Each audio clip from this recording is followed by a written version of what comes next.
Shalom saudara-saudaraku yang terkasih dalam nama Yesus Kristus. Semoga saudara-saudara semuanya diberikan berkat yang berlimpah, diberikan kesehatan, panjang umur, kebahagiaan, dan dikasih pengertian untuk memahami pelajaran yang akan kita bahas pada sesi kali ini lewat tuntunan Roh Kudus. Amin. Baik, pada sesi kali ini kita akan membahas kelanjutan pelajaran mengenai video saya yang sebelumnya yang berjudul "Kemanakah perginya orang yang sudah meninggal?" Dan juga untuk menjawab pertanyaan-pertanyaan yang timbul setelah saya menjelaskan keadaan orang mati dalam video tersebut. Kita akan membahas kenapa banyak orang Kristen salah paham mengenai keadaan orang setelah meninggal. Pemahaman ini muncul karena di Alkitab ada beberapa ayat yang seolah-olah menggambarkan atau menjelaskan bahwa orang yang sudah meninggal itu langsung pergi ke surga atau langsung pergi ke neraka. Padahal jelas-jelas Alkitab menjelaskan bahwa orang meninggal itu sudah tidak tahu apa-apa lagi. Orang meninggal itu sudah tidak mempunyai kesadaran lagi. Dia sudah mati, bahkan tidak mempunyai rencana lagi, tidak mempunyai pikiran lagi. Dia benar-benar sudah tidak ada lagi. Sebagaimana tertulis di Pengkhotbah 9 ayat 5 dan 6, Mazmur 146 ayat 4. Di situ jelas dikatakan bagaimana keadaan orang mati sebenarnya. Tapi, kenapa orang berpikiran atau bisa berpendapat bahwa orang yang sudah meninggal itu atau orang yang sudah mati itu langsung pergi ke surga atau ke neraka? Baik, kita lihat dulu ayat-ayat berikut yang seolah-olah penafsirannya mengatakan bahwa orang yang sudah meninggal itu langsung ke surga atau ke neraka. Yang pertama adalah perumpamaan Yesus tentang orang kaya dan Lazarus yang miskin, yang tertulis dalam Lukas 6 ayat 19 sampai 31. Tentang hal ini atau tentang ayat ini sudah saya jelaskan di video sebelumnya, bahwa ini adalah kejadian, bukan kejadian yang sebenarnya terjadi, hanya perumpamaan. Dan Yesus memakai perumpamaan ini hanya untuk mengajar orang-orang Yahudi ketika itu. Dan di video sebelumnya juga, di video itu saya sudah jelaskan kenapa Yesus sering memakai perumpamaan dalam mengajar tentang kerajaan surga. Dan alasannya sangat jelas. Ya, alasannya sangat jelas supaya orang bebal semakin bebal dan orang yang mau menerima kebenaran akan diselamatkan lewat tuntunan Roh Kudus. Kemudian ayat yang kedua tertulis di dalam Lukas 23 ayat 43. Begini bunyinya. Kata Yesus kepadanya, "Aku berkata kepadamu, sesungguhnya hari ini juga engkau akan bersama-sama dengan aku di dalam Firdaus." Kalau kita lihat ayat ini, seolah-olah ayat ini menjelaskan bahwa orang tersebut akan langsung bersama-sama dengan Yesus pergi ke surga pada hari Jumat itu juga. Karena Yesus bersama penjahat tersebut disalibkan pada hari Jumatnya dan mati pada hari Jumat itu juga. Jadi inilah yang sering disalahartikan oleh kebanyakan orang Kristen. Seolah-olah orang meninggal itu langsung pergi ke surga. Baik, sebelum kita membahas lebih lanjut lagi, kita lihat dulu pemahaman tentang siapakah manusia itu. Bagaimana kondisi manusia itu sebenarnya. Kita berangkat dari sini supaya pemahaman kita bisa lebih jelas lagi mengenai kondisi atau keadaan manusia sebenarnya. Tentunya kita akan berangkat dulu dari awal penciptaan, ya, dari awal penciptaan manusia. Supaya kita lebih paham dan lebih mengerti bagaimana kondisi kita yang sebenarnya. Siapa kita yang sebenarnya? Kondisi kemanusiaan kita harus pahami dulu supaya kita jangan asal menafsirkan sesuatu itu, apalagi ayat Alkitab itu tanpa pemahaman atau konsep yang sesungguhnya. Mari kita berangkat ke awal penciptaan manusia. Kita masuk dulu ke awal penciptaan manusia. Dari hal ini nanti, yang akan kita lihat ini, yang akan kita bahas ini, kita akan memahami bahwa manusia itu sebelum diciptakan adalah debu tanah. Tidak punya roh, tidak punya jiwa, tidak punya napas. Itulah keadaan manusia sebelum diciptakan. Baik, kita baca ayatnya di ayat Alkitab berikut. Mari kita buka ayat Alkitab di Kejadian 2 ayat 7. Dikatakan di sana, ketika itulah Tuhan Allah membentuk manusia itu dari debu tanah dan menghembuskan nafas hidup ke dalam hidungnya. Demikianlah manusia itu menjadi makhluk yang hidup. Dari ayat Alkitab ini kita sudah bisa melihat ya bahwa manusia itu diciptakan dari debu tanah dan Allah menghembuskan, memberikan nafas hidup ke dalam hidung manusia itu, yang artinya Allah memberikan suatu kuasa atau sumber hidup kepada manusia itu. Tidak ada dikatakan di sana bahwa Allah memberikan rohnya kepada manusia itu atau membagikan rohnya kepada manusia itu. Itu jelas di Alkitab. Tidak pernah mengatakan bahwa Allah memberikan roh kepada manusia itu supaya manusia itu hidup. Allah hanya menghembuskan napas kehidupan ke hidungnya, memberikan kuasa atau kekuatan atau sumber hidup kepada manusia itu. Begitulah keadaan manusia. Untuk lebih jelasnya lagi, mari kita lihat ayat berikut supaya lebih dalam lagi dan lebih jelas lagi. Kejadian 2 ayat 17. Tetapi pohon pengetahuan yang baik dan yang jahat itu janganlah kau makan buahnya, sebab pada hari engkau memakannya pastilah engkau mati. Jelas ya, di ayat ini dikatakan pastilah engkau mati. Tuhan Allah tidak mengatakan pastilah engkau berubah, ya, berubah menjadi roh lalu berangkat ke surga atau ke neraka. Tidak ada dikatakan Tuhan seperti itu. Karena memang manusia itu hanyalah sebatas energi atau kuasa kehidupan yang diberikan Allah kepadanya, atau napas hidup yang diberikan Allah kepadanya. Tidak ada lagi unsur lain. Napas hidup yang diberikan Allah, ya, yang dari Allah, ditambah tubuh yang dari debu tanah tadi, ya, muncullah jiwa. Itulah yang disebut manusia hidup. Itulah kesatuan menjadi manusia hidup. Apabila sumber kehidupan yang dari Allah tadi kembali kepada Allah, maka semua akan kembali ke bentuk semula. Debu tanah kembali menjadi debu tanah, ya. Jadi kalau napas kehidupan yang diberikan Allah kepadanya atau sumber kekuatan yang diberikan Allah kepada manusia itu tadi supaya dia hidup kembali lagi kepada Allah, maka manusia itu akan kembali kepada keadaan semula, yaitu debu tanah. Tidak lebih dari itu. Ya, mari kita lihat Kejadian 3 ayat 19 supaya lebih dalam lagi, supaya lebih pas lagi pemahamannya. Kuncinya di ayat ini.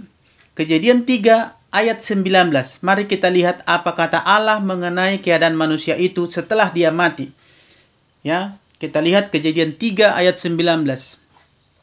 Dengan berpeluh engkau akan mencari makananmu sampai engkau kembali lagi menjadi debu tanah. Karena dari situlah engkau diambil. Sebab engkau debu dan engkau akan kembali menjadi debu. Titik. Ya, kembali menjadi debu. Kita lihat penekanannya di sini ya. Jelas-jelas dikatakan bahwa manusia itu akan kembali menjadi debu. Sebab dari situlah dia diambil. Allah tidak mengatakan bahwa manusia itu akan kembali kepada Allah dalam bentuk roh atau akan masuk ke neraka dalam bentuk roh. Sekarang, begini, mari kita berpikir lebih logis sedikit ya. Tanah atau debu tanah adalah debu tanah. Debu tanah itu tetaplah debu tanah sampai Allah mengubah debu tanah itu menjadi makhluk hidup dengan sumber kehidupan yang berasal dari Allah atau kekuatan yang berasal dari Allah. Sehingga manusia itu bisa menjadi makhluk hidup. Karena Allah memberikannya kekuatan. Kuasa untuk bisa hidup. Atau sumber hidup. Jadi kekuatan yang diberikan Allah. Ya, kekuatan yang diberikan Allah itu adalah bagian dari diri Allah. Atau sumber hidup yang diberikan oleh Allah itu adalah bagian dari diri Allah. Kuasa Allah. Sekarang mari kita lihat. Jika manusia itu mati, berarti kekuatan yang daripada Allah itu atau sumber kehidupan yang datangnya daripada Allah itu, ya, kuasa yang membuat manusia itu hidup, yang menghidupkan manusia itu, napas hidup yang dihembuskan Allah lewat hidung manusia itu kembali kepada Allah. Pertanyaannya, jika manusia itu berbuat dosa dan mati akibat dosa yang diperbuatnya, lalu kemudian kuasa yang dari Allah tadi, atau sumber hidup yang dari Allah tadi, yang merupakan bagian dari diri Allah sendiri, atau kuasa Allah sendiri, kembali ke Allah. Masakan Allah menghukum bagian dari diri Allah sendiri, atau kuasa Allah sendiri? Seumpamanya tadi manusia itu berbuat dosa, lalu meninggal, lalu rohnya yang katanya ada rohnya diangkat lagi, lalu dimasukkan ke neraka. Itu tidak mungkin. Ya, itu tidak mungkin. Ya, itu tidak mungkin terjadi. Apakah ada yang salah dengan kuasa Allah sendiri atau bagian dari diri Allah sendiri sehingga dia menghukumnya? Tentu tidak. Dan hal itu adalah sesuatu yang sangat tidak masuk akal. Bagaimana Allah menghukum bagian dari dirinya sendiri? Ya, bagaimana Allah menghukum kuasanya sendiri? Ya, bagaimana Allah menghukum sumber hidup yang diberikan kepada manusia tadi? Ya, supaya manusia itu hidup.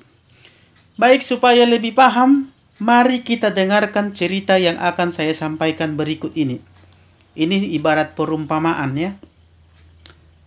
Katakanlah ada seorang kaya yang mempunyai 5 anak.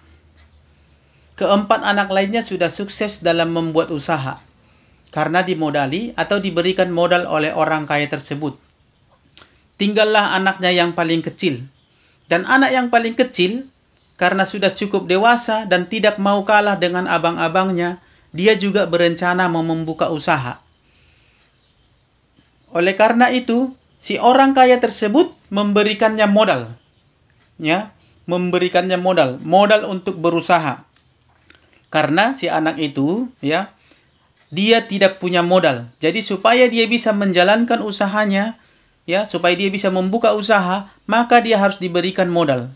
Modalnya berupa duit. Untuk memberikan modal tadi kepada si anaknya, lalu dibukalah rekening si anak tersebut beserta ATM-nya. Lalu si orang kaya tadi memberikan suntikan dana, mentransfer sejumlah uang kepada anaknya tersebut dengan tujuan supaya anaknya itu bisa, ya, membuka usaha. Ya, supaya bisa berhasil dalam membuka usaha karena didukung dengan modal yang diberikan oleh orang tuanya, yaitu berupa dana. Dana, ya, ini dana. Diberikan kepercayaan kepada anaknya. Ya, orang kaya tersebut memberikan kepercayaan kepada anaknya untuk membuka usaha dengan syarat. Apabila dia gagal dalam melakukan usaha, maka uang tersebut akan ditarik, ya, akan diambil kembali oleh orang tuanya. Dan si anak harus membayar kesalahannya dengan diberikan hukuman yang setimpal, yaitu disiplin, supaya anak tersebut, ya, bisa memperbaiki diri dan menyadari kesalahannya dan bertobat. Setelah beberapa waktu, diperiksalah akan keadaan usaha si anak tersebut. Ternyata usahanya tidak jalan, bahkan mengalami banyak kerugian. Setelah diselidiki, ternyata si anak tersebut tidak menjalankan usahanya sebagaimana mestinya, ya, sehingga mengakibatkan usahanya tidak berjalan, bahkan mengalami kerugian. Maka si orang kaya tersebut memutuskan untuk mengambil kembali dananya atau mencabut suntikan modalnya. Ya, di sini dia penekanannya. Yang diberikan kepada si anaknya itu diambil kembali suntikan modalnya tadi, suntikan dananya. Karena usahanya tidak jalan akibat kesalahan yang dilakukannya sendiri. Dan si anak pun didisiplin atau diberi hukuman, yaitu dengan cara usahanya diambil alih, ya, untuk sementara, dan modalnya pun ditarik, ya, atau sumber dananya tadi ditarik kembali oleh si orang kaya tersebut. Nah, dari cerita ini kita bisa melihat bahwa kepercayaan yang diberikan kepada si anak tersebut, ya, yang diberikan tadi berupa modal yang diberikan kepada si anak tersebut, suntikan dana tadi yang diberikan kepada si anak tersebut disalahgunakan. Setelah disalahgunakan, ya, yang dihukum adalah si anaknya. Ya, si anaknya yang dihukum. Duit tadi atau sumber dana, ya, sumber dana tadi adalah harta orang tuanya. Dalam kasus ini kita bisa mengerti bahwa si anaklah yang melakukan kesalahan. Apakah logika jika seorang kaya tersebut menghukum dana, ya, atau bantuan yang dari dia tadi, ya, menghukum modal yang diberikan tadi, ya, yang dari dia, katakanlah dengan cara membakar uangnya atau membakar usaha si anak tersebut, itu kan tidak masuk akal. Apakah karena anaknya melakukan kesalahan dengan tidak mengindahkan perintah atau arahan yang diberikan oleh orang tuanya, lalu orang tuanya, orang kaya tadi itu menghukum dana atau suntikan dana atau modal yang diberikan tadi, ya, sumber modal yang diberikan tadi kepada anaknya. Sementara sumber modal itu adalah bagian dari orang tuanya, ya, yang diberikan orang tuanya, orang kaya tadi. Apakah salah dana itu? Apakah dana itu mempunyai salah? Apakah sumber dana tadi melakukan kesalahan? Tentu tidak. Yang melakukan kesalahan adalah anaknya. Sehingga dananya diambil lagi kembali oleh si orang kaya tersebut, suntikan dananya tadi, untuk memberikan disiplin kepada anaknya sampai waktu tertentu dia bisa berubah dan bertobat, lalu dananya dikembalikan lagi. Ya, seperti itulah gambarannya kira-kira sumber kehidupan yang diberikan Allah kepada manusia itu pada saat manusia itu melakukan dosa, ya, kemudian diambil kembali oleh Allah sumber kehidupan itu, ya, napas hidup tadi. Masa akan Allah menghukum bagian dari dirinya sendiri? Itu sangat tidak masuk akal dan sangat tidak logika. Di cerita di atas menggambarkan bagaimana Allah menciptakan manusia itu dari debu tanah supaya menjadi makhluk hidup dan mengusahakan atau menguasai semua ciptaan Allah yang ada di bumi ini. Makanya diambillah debu tanah tadi lalu diberikan kuasa atau kekuatan, ya, setelah dibentuk sesuai dengan gambar dan rupa Allah, diberikanlah kuasa atau kekuatan supaya dia bisa hidup dan berkuasa atas segala ciptaan Allah yang lainnya yang ada di bumi ini. Tetapi dalam perjalanan waktu manusia itu melanggar, ya, manusia itu melanggar titah Allah sehingga dia harus dihukum dan kembali menjadi debu tanah. Sumber hidup yang dari Allah tadi diambil kembali kepada Allah, yaitu napas hidup tadi. Masakan karena manusia itu melakukan dosa, sumber hidup yang dari Allah tadi, ya, sumber hidup yang dari Allah tadi adalah bagian daripada Allah. Masakan Allah menghukum sumber hidup itu? Allah tidak mungkin menghukum bagian dari dirinya sendiri. Tidak mungkin Allah menghukum kuasanya sendiri. Karena yang diberikan kepada manusia itu supaya dia hidup, yang dihembuskan kepada manusia itu supaya dia hidup adalah kuasa Allah. Sumber hidup yang dari Allah, bagian dari diri Allah. Lagi pula, tidak pernah ada tertulis bahwa Allah memberikan roh kepada manusia untuk manusia itu bisa hidup. Hanya ada tertulis bahwa Allah menghembuskan napas kehidupan. Dalam arti lain, memberikan kuasa hidup, ya, kuasa untuk hidup. Kuasa itu merupakan bagian daripada diri Allah. Jadi, dalam hal ini, mudah-mudahan kita sudah cukup memahami dulu bahwa manusia itu adalah debu tanah, dan setelah manusia itu mati, dia kembali ke debu tanah seperti yang diucapkan di ayat tadi. Dia kembali ke bentuk semula, ya. Seperti yang diucapkan dalam ayat Alkitab tadi, yaitu, ya, ayat Alkitab Kejadian 3 ayat 19, bahwa manusia itu kembali jadi debu tanah, tidak kemana-mana dan tidak jadi apa-apa. Ya, hanya sesimpel itu. Sumber kehidupan yang daripada Allah kembali kepada Allah, ya. Lalu manusia itu kembali jadi debu tanah sampai nanti manusia itu ditebus lagi dari dosa, ya. Bagi mereka yang mengetahui, ya, atau yang mengakui kesalahannya, yang bertobat, ya, serta memperbaiki diri. Jadi tidak ada manusia itu mati lalu berubah jadi roh kemudian diangkat ke surga atau dimasukkan ke neraka, ya. Yang berbuat baik, yang berbuat jahat masuk ke neraka, yang berbuat baik masuk ke surga, ya. Tidak ada seperti itu. Hanya dikatakan debu kembali menjadi debu dan napas yang daripada Allah tentu kembali kepada Allah, yaitu sumber kehidupan. Dan tidak mungkin Allah menghukum napas Allah sendiri atau sumber kekuatan Allah sendiri, ya, atau bagian dari diri Allah sendiri, kuasa Allah sendiri. Tidak mungkin dia menghukum kuasanya. Kita lanjut lagi. Lalu pertanyaannya, kenapa ada pernyataan Yesus kepada penjahat yang di sebelahnya ketika dia disalib, ya, yang ditulis di ayat Alkitab Lukas 23 ayat 43. Kata Yesus kepadanya, "Aku berkata kepadamu, sesungguhnya hari ini juga engkau akan ada bersama-sama dengan aku di dalam Firdaus." Nah, yang menjadi masalah di sini adalah kata hari, ya. Kata hari ini juga. Berarti kata hari yang menjadi permasalahannya di sana, ya. Ya, kata hari yang seolah-olah membuat manusia itu begitu mati langsung, ya, hari itu juga naik ke surga jika dia menerima Yesus atau berbuat baik dalam kehidupannya. Bagi orang jahat yang tidak tidak menerima Yesus, langsung masuk ke neraka.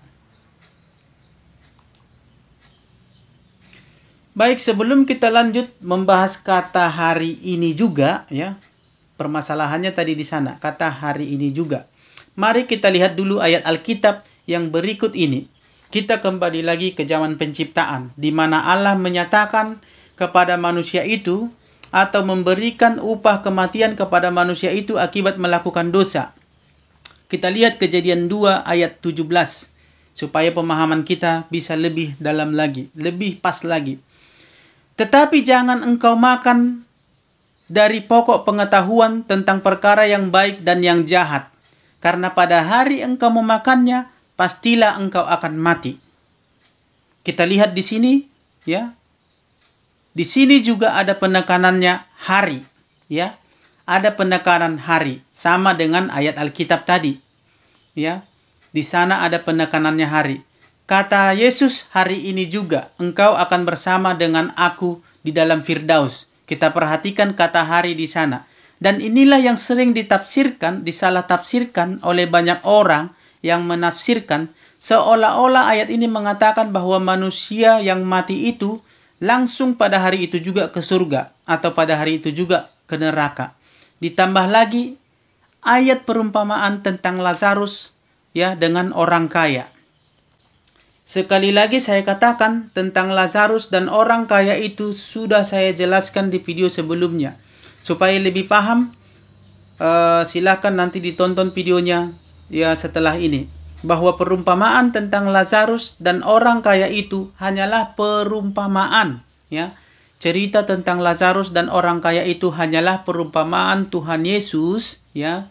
Itu tidak benar terjadi, ya. Mari kita lanjut kata-kata tentang hari di Lukas 23 ayat 43.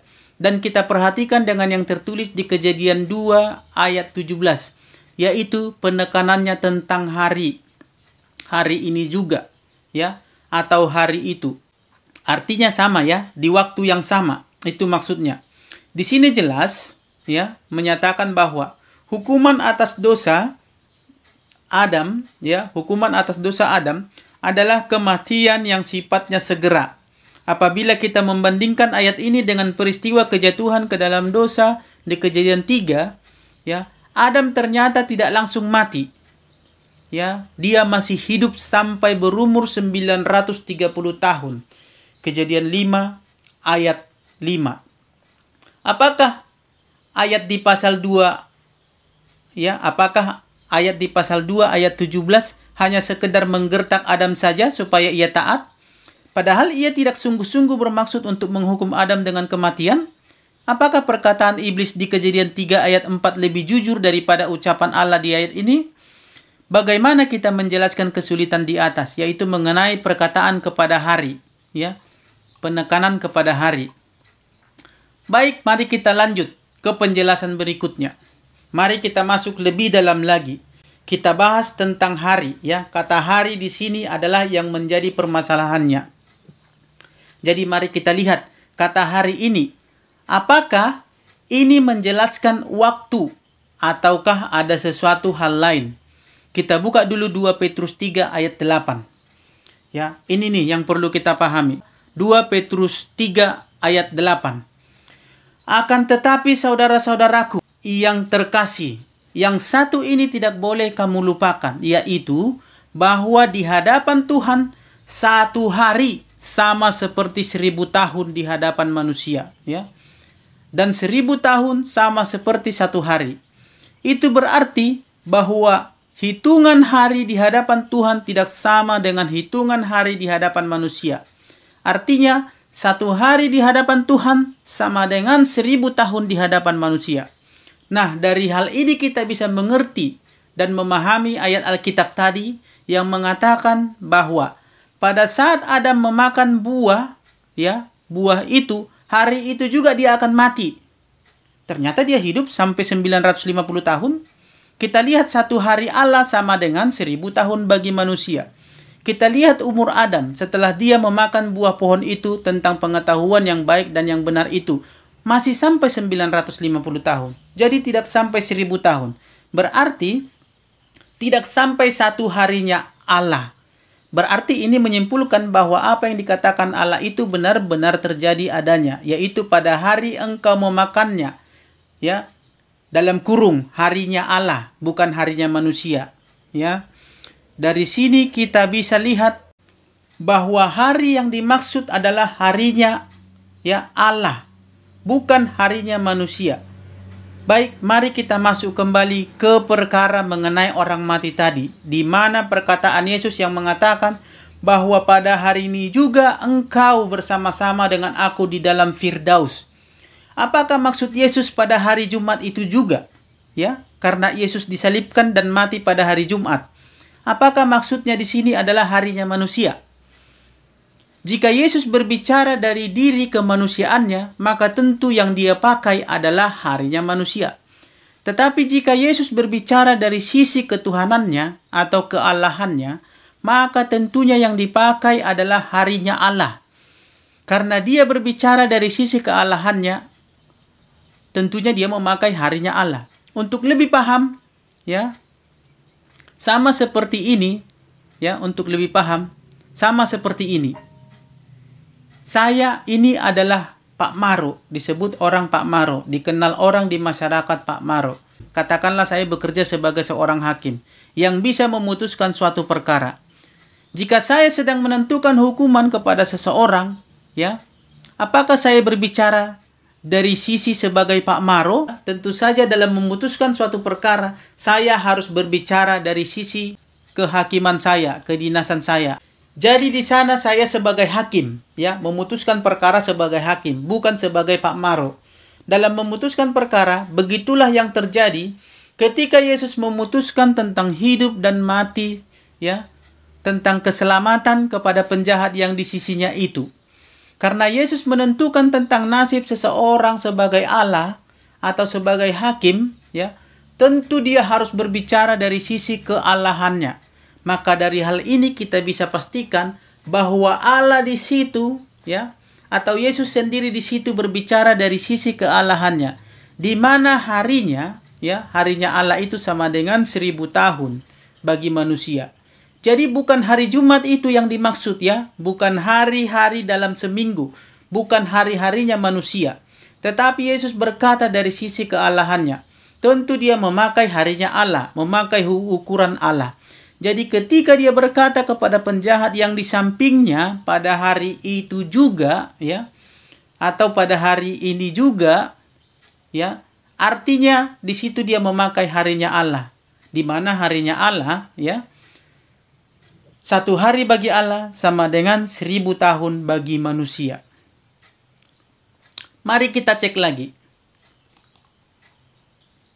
Benarkah penjahat yang di sampingnya itu langsung diangkat ke surga sesuai dengan harinya Tuhan, yaitu 1000 tahun bagi manusia, ya. Sementara Yesus baru akan datang nanti. Dan kalau kita lihat mulai dari penyaliban Yesus sampai saat ini sudah berada kira-kira 2000 tahun. Tapi Yesus belum datang-datang juga.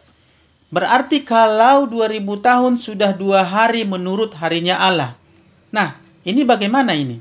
Berarti ayat ini ya, kalau memakai harinya Tuhan Yesus, maka tentu akan lari lagi ya. Berarti sudah 2 hari, tidak benar lagi ya. Bahwa dia tidak memakai hari Tuhan, karena hari Tuhan 1000 tahun, sementara sampai sekarang sudah 2000 tahun sejak dia disalibkan. Tapi dia belum datang-datang juga untuk membawa orang percaya kepadanya. Baik, mari kita lihat lebih dalam lagi. Mari kita lihat apa yang terjadi setelah kematian Yesus. Kita masuk kepada keadaan atau kondisi setelah kematian Yesus yang tertulis di dalam Matius 27 ayat 52. Bunyinya, dan kuburan-kuburan terbuka dan banyak orang kudus yang telah meninggal bangkit. Kita lanjut, Matius 27 ayat 53. Dan sesudah kebangkitan Yesus, mereka pun keluar dari kubur lalu masuk ke kota-kota kudus dan menampakkan diri kepada orang banyak. Baik, mari kita lihat dari ayat 52 yang mengatakan bahwa kuburan terbuka dan banyak orang kudus telah meninggal bangkit. Bangkit di sini benar-benar bangkit ya, bangun dengan keadaan tubuh yang sempurna. Dan mereka pun keluar dari kubur. Dijelaskan keluar dari kubur ya, bukan dalam bentuk roh. Kalau mereka bangkit dalam keadaan bentuk roh, maka tidak perlu kubur terbuka, karena roh bisa keluar tanpa harus melalui suatu ruangan yang terbuka juga. Tetapi ini jelas dikatakan bahwa kuburan terbuka dan mereka bangkit ya. Ditambahkan lagi di ayat yang ke-53, dikatakan bahwa mereka menampakkan diri kepada orang banyak. Berarti ini membuktikan bahwa mereka itu bangkit bukan dalam bentuk roh, tetapi dalam keadaan yang seutuhnya. Tubuh dan jasmani mereka lengkap. Baik, kita lihat di ayat 53. Penekanannya adalah sesudah kebangkitan Yesus. Berarti setelah Yesus bangkit, bukan pada saat Yesus berada di alam maut, ya, bukan pada saat Yesus beristirahat dalam kubur, tetapi dijelaskan sesudah Yesus bangkit. Pertanyaannya, kapan Yesus bangkit dan berapa hari Yesus ada dalam kubur? Sebagaimana yang kita ketahui bahwa Yesus meninggal pada hari Jumat dan bangkit pada hari yang ketiga, yaitu hari Minggu. Berarti ada berapa hari Yesus berada dalam kubur atau dalam kematian? Ada 3 hari, yaitu hari Jumat, Sabtu, Minggu. Nah, berarti dalam hitungan manusia, Yesus ada 3 hari dalam kematian. Lalu bagaimana dengan penjahat yang di samping Yesus? Jika Yesus masih berada dalam kubur selama 3 hari, bukankah Yesus mengatakan bahwa hari ini juga? Kalau kita mengacu kepada harinya manusia, maka tentu perkataan Yesus ini salah. Sedangkan dia saja bangkit pada hari ketiga setelah kematiannya. Lalu kemudian naik ke surga setelah 40 hari. Ya, 40 hari dari kebangkitannya. Berarti ada jangka waktu 43 hari baru Yesus naik ke surga. Setelah perkataannya kepada orang jahat yang ada di sampingnya, bahwa hari ini juga engkau bersama-sama dengan aku di dalam Firdaus. Tapi kalau kita mengacu kepada waktu yang dipakai oleh Tuhan atau Allah, bahwa 1 hari Allah sama dengan 1000 tahun bagi manusia, maka kita bisa lihat jika perkataan Yesus ini ya, atau ukuran waktu 43 hari berada dalam waktu atau rentang waktu 1000 tahun ya. 1000 tahun bagi manusia berarti sama dengan 1 hari bagi Allah. Jadi kesimpulannya, dalam hal ini ya, 1 hari itu juga menurut ukuran harinya Allah. Penjahat yang di samping Yesus itu bersama-sama dengan dia masuk ke surga. Karena 43 hari itu ada dalam kurung waktu ya, 1000 tahun bagi manusia, di mana itu sama dengan 1 hari bagi Allah. Berarti kata hari ini juga ya, 1 hari ini juga perkataan Yesus benar ya. Karena bagi Allah 1 hari adalah 1000 tahun ukuran manusia. Di ayat 52 ada penekanannya bahwa banyak orang kudus yang telah meninggal bangkit setelah kematian Yesus. Apakah penjahat tersebut bisa digolongkan sebagai orang kudus sementara dia penjahat? Baik, kita tahu bahwa yang berhak menguduskan manusia dari dosa-dosanya, membersihkan manusia dari dosa-dosanya adalah Allah sendiri. Dan kita lihat dari perkataan Yesus sendiri yang tertulis di dalam Lukas 23 ayat 43 tadi. Aku berkata kepadamu, sesungguhnya hari ini juga engkau akan bersama-sama dengan aku dalam Firdaus. Dari perkataan ini kita bisa pastikan bahwa dengan pertobatannya orang jahat tersebut telah ditebus Yesus dengan darahnya, sehingga dia menjadi tergolong kepada orang kudus atau tergolong kepada orang yang sudah dikuduskan pada saat itu juga. Jika dosa orang telah dihapuskan dalam darah Yesus, maka bisa dipastikan orang tersebut sudah termasuk kepada golongan orang kudus. Maka dari sini kita bisa menyimpulkan bahwa penjahat yang ada di samping Yesus tadi termasuk kepada orang-orang kudus, menjadi bagian daripada orang-orang kudus. Maka pada saat kebangkitannya, Yesus yang bangkit bersama orang-orang kudus, penjahat tersebut pun terhitung kepada bagian orang-orang kudus, sehingga dia ikut bangkit pada hari kebangkitan Yesus Kristus. Dan dia ikut bersama-sama dengan Yesus Kristus di dalam Firdaus pada hari ke-43 setelah penyaliban itu. Jadi, dari semua penjelasan tadi, kita bisa simpulkan bahwa manusia itu begitu meninggal tidak langsung pergi ke surga. Tidak langsung pergi ke surga pada hari itu juga. Tetapi menunggu sampai dibangkitkan oleh Yesus pada hari kedatangannya yang kedua kali nanti. Dan mengenai ayat ini yang mengatakan bahwa pada hari ini juga penekanannya harinya di situ bukanlah penekanannya harinya manusia. Bukan berbicara mengenai harinya manusia, tetapi penekanan harinya Allah, yaitu dalam rentan waktu 1000 tahun bagi manusia. Sama seperti keadaan yang di Taman Eden tadi, ketika Allah berkata kepada Adam dan Hawa bahwa pada hari engkau memakan buah tentang pengetahuan yang baik dan yang benar, engkau akan mati. Di sana penekanannya harinya Allah, bukan harinya manusia, hari menurut perhitungan Allah. Makanya Adam berumur tidak sampai 1000 tahun, tetapi 950 tahun. Tidak sampai satu harinya Tuhan Allah. Pada hari itu juga, pada harinya Tuhan. Dalam hitungan harinya Tuhan, dia meninggal. Tentu kalau umurnya lebih dari 1000 tahun, maka berarti bukan pada hari itu juga harinya Allah. Sama seperti penjahat tadi, perkataan Yesus pada hari itu juga bukan berarti pada harinya manusia, bukan berarti pada hari Jumat itu juga. Bukan berarti manusia itu begitu mati langsung naik atau langsung dibawa untuk diadili di surga atau di neraka. Dalam hal ini kita bisa memahami bahwa ayat-ayat tersebut ayat-ayat tersebutlah yang sering disalah tafsirkan oleh kebanyakan orang. Sehingga seolah-olah orang mati itu langsung berangkat ke surga atau ke neraka sesudah kematian. Kita sudah melihat dari mulai penciptaan manusia pertama kali diciptakan oleh Allah, manusia itu adalah debu tanah. Dan Allah hanya memberikan nafas hidup, kekuatan atau kuasa untuk hidup bagi manusia itu, supaya dia menjadi hidup. Tapi setelah dia mati, maka tubuhnya akan kembali menjadi debu, dan napas hidup atau kekuatan, atau kuasa hidup, atau sumber hidup yang daripada Allah itu tadi, kembali kepada Allah.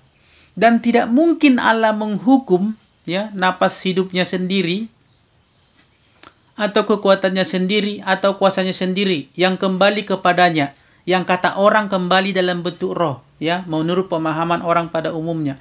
Karena kesalahan yang dilakukan oleh manusia itu, lalu dia menghukum kekuatannya sendiri, kuasanya sendiri, itu tidak mungkin. Yang kedua ialah ayat tersebut, kedua ayat tersebut, perumpamaan tentang Lazarus dan orang kaya tadi, dan perkataan Yesus kepada penjahat yang di sampingnya, tujuannya bukanlah untuk mengatakan bahwa orang yang meninggal itu langsung pergi ke surga atau ke neraka. Tidak. Bukan itu tujuannya. Yang ketiga adalah penekanan dari perkataan Yesus kepada penjahat yang di sampingnya, bahwa pada hari ini engkau bersama-sama dengan aku dalam Firdaus. Kata pada hari ini, di situ bukanlah berarti harinya manusia. Karena ketika Yesus mengatakan atau menentukan nasib seseorang, dia tidak berkata dari kemanusiaannya, tapi dari kealahannya. Sehingga dia akan memakai ukuran kealahan, termasuk ukuran waktu, yaitu harinya Allah, bukan harinya manusia. Jadi kata hari di sini bukan berarti hari Jumat, hari Sabtu, atau hari Minggu. Tetapi kata hari di situ adalah harinya Tuhan. Di mana harinya Tuhan adalah satu hari sama dengan 1000 tahun bagi manusia. Maka sekarang dapat kita pahami bahwa ayat-ayat Alkitab itu tidak ada yang bertentangan. Ya, tidak ada yang bertentangan. Yang satu mengatakan bahwa orang meninggal sudah tidak mempunyai akal lagi, sudah tidak tahu apa-apa lagi, bahkan sudah kembali kepada debu tanah. Tapi ayat yang satu seolah-olah mengatakan begitu manusia itu meninggal, dia langsung masuk ke surga atau masuk ke neraka. Kalau kita tafsirkan sendiri-sendiri tanpa tuntunan Roh Kudus, maka disinilah kita akan bingung sendiri. Tapi untuk mengartikan ayat-ayat dalam Alkitab supaya tidak bertentangan satu sama lain atau kontradiksi satu sama lain, biarlah kita meminta tuntunan Roh Kudus untuk menjelaskannya. Bukan dengan pemikiran kita yang sangat terbatas ini, ya, sebagai manusia yang sangat terbatas. Sehingga penjelasan yang satu bertentangan dengan penjelasan yang lain, ya. Pengertian ayat yang satu seolah-olah kontradiksi dengan ayat yang satunya lagi, ya. Pemahaman ayat yang satu seolah berlawanan dengan ayat yang satu. Jangan kita memakai akal logika manusia. Kita minta tuntunan Roh Kudus supaya kita sendiri tidak bingung, ya, dan bisa nanti jadi bibelon, kata orang, ya. Semoga dari pelajaran ini kita bisa memahami dan mengerti bahwa tidak ada ayat Alkitab yang kontradiktif atau bertentangan, yang membuat ayat-ayat itu seolah bertentangan atau kontradiktif adalah pengertian kita sendiri, di mana kita mengandalkan diri kita sebagai manusia terbatas. Itulah yang membuat kita seolah-olah mempertentangkan ayat Alkitab dengan pemahaman kita yang salah. Dan sebagai manusia, kadang kita memakai akal logika kita untuk menerjemahkan ayat-ayat dalam Alkitab, sehingga seringkali menjadi salah dalam penafsirannya. Semoga penjelasan ini bisa bermanfaat bagi saudara-saudara sekalian, Bapak Ibu sekalian, ya, mengenai atau tentang pemahaman kita mengenai keadaan orang yang meninggal dalam iman kekristenan yang sesuai dengan tuntunan Roh Kudus. Terima kasih. Semoga kasih Allah Bapa, penyertaan Roh Kudus, dan keselamatan dari Yesus Kristus menjadi bagian kita semuanya. Tuhan memberkati. Amin.